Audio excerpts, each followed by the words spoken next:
Hello बच्चों, welcome to online class. हमारा द्वितीय पाठ चल रहा है बिलस्य वाणी न कदापि में श्रुता।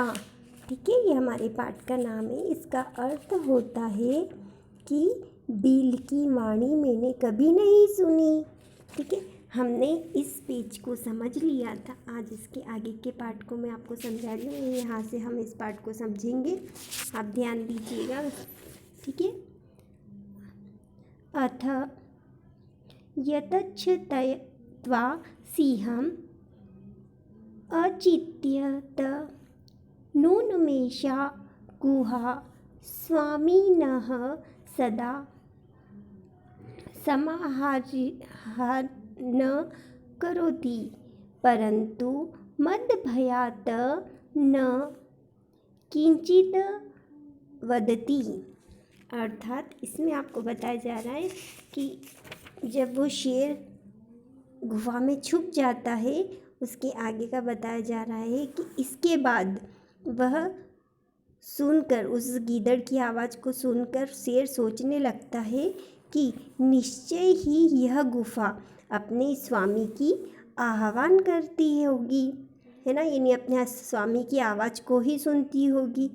ऐसा वह शेर सोचने लगता है। परंतु यह गुफा मेरे भय से, यानी शेर के डर के कारण कुछ नहीं बोल रही है। गीदड़ जो आवाज़ लगा रहा है उसका जवाब भी नहीं दे रही है। इस तरह से वो सोचता है। अथवा साधी वदम उच्चते, अर्थात वह जो है ऊंचे स्वर में आवाज़ लगाता है, ऊंचे स्वर में कहता है। भय संत्रत सत मनसम हस्तपादादिकाः क्रियाः प्रवर्तन्ते न वाणी न वे प्रथु शचाधिको भवेत। इस तरह से वो जो है भय से, वो सोचता है कि भय से डरे हुए मन वाले लोगों के हाथ पैर आदि जो क्रियाशील नहीं होते, यानी वो मन से अगर कोई डरा हुआ रहता है तो उसके हाथ पैर फूल जाते हैं, क्रियाशील नहीं होते हैं। उसकी वाणी भी अधिक कांपने वाली होती है, यानी डर के मारे आवाज़ भी सही नहीं निकल पाती है। तो उसे लगता है कि शायद मेरे डर के कारण ये गुफा उस गीदड़ को जवाब नहीं दे रही है। ऐसा वह शेर सोचता है। तदहम अस्य आह्वानं करोमि एवं सः बिले प्रविश्य मे भोजनं भविष्यति इत्ययं विचार्य सिंहः सहसा शृङ्गालयस्य आह्वानं करोत्। सिंहस्य उच्चगर्जना प्रतिध्वनिना सा ग्रह उच्चैः शृङ्गालम् आहर्य अनेन अन्ये अपि पशवः भयभीताः अभवन्। शृङ्गालोऽपि ततः दूरं पलायमानः इमं पठतः। अर्थात इसमें समझाया जा रहा है आपको कि इस तरह से जब शेर सोचता है तो वह सोचने लगता है, तो मैं इसे पुकारता हूँ। तो वो सोचता है कि मैं ऐसा करता हूँ कि इस गुफा मेरे डर के कारण बोल नहीं रही है, तो मैं अपनी आवाज़ में बोलता हूँ तो वो गीदड़ समझेगा कि गुफा मेरे प्रश्न का जवाब दे रही है। इस तरह से वो शेर सोचता है और पुकारता है। मैं इस तरह से यह बिल में प्रवेश करके मेरे भोजन उसे बना लूँगा, यानी जैसे ही वो गीदड़ इसमें आएगा तो मैं उसे खा लूँगा पकड़ कर।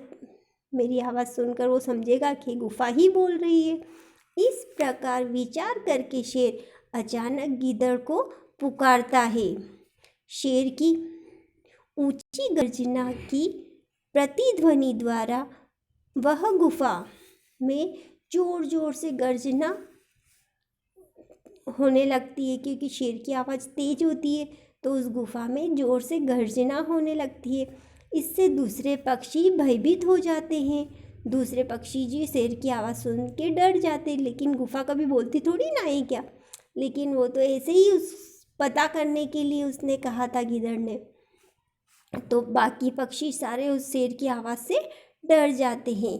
गीदड़ ने भी कहा वहाँ से भाग गया है ना, वो भी भाग गया उसकी आवाज़ सुनकर, वहाँ से भाग जाता है वह भी। अंततरम यह कुरुते स शोभते स शोच्यते यो न करोत्य नागतम वने अत्र संस्थासय समागता जरा बिलस्य वाणी न कदापि में श्रुता। उसके बाद जब वो सोचने लगता है और गीदड़ भी भाग जाते हैं, बाकी पक्षी भी भाग जाते हैं, है ना, शेर की आवाज़ सुनकर। जो भावी दुख को सोचता है, यानी आगे के दुख को सोचता है, भावी दुख को सोचता है, वह शोभा पाता है। अगर गीदड़ अपनी चतुराई नहीं बताता, शेर के पंजों के निशान को नहीं पहचानता, है ना, आने के निशान को पहचाना, जाने के निशान को नहीं देखता, तो वो भी पकड़ा जाता। लेकिन उसने जो है अपनी चतुराई बताई और जो है इस परेशानी से बच गया। सो भावी दुख को नहीं सोचता, वो जो व्यक्ति भावी दुख को नहीं सोचता है, चतुराई नहीं बताता है, उसे शोक करना पड़ता है, बाद में पछताना पड़ता है। इस वन में रहते हुए उसे काफ़ी समय हो गया था, वह उसी वन में बूढ़ा हो गया था और उसे पता था कि बिल जो है, मतलब गुफा जो है, कभी बोलती नहीं है। वाणी है क्या, गुफा की कोई वाणी होती है? नहीं होती है ना, तो गुफा कभी भी बोलती नहीं है। इसीलिए उसने समय रहते हुए अपनी समझदारी को बताया और शेर के चुंगल से बच भी गया और सारे पक्षियों को भी उसने बचा लिया। तो आपको ये पार्ट अच्छे से समझ में आ गया होगा। अब इस पार्ट को आप पढ़िएगा। ओके।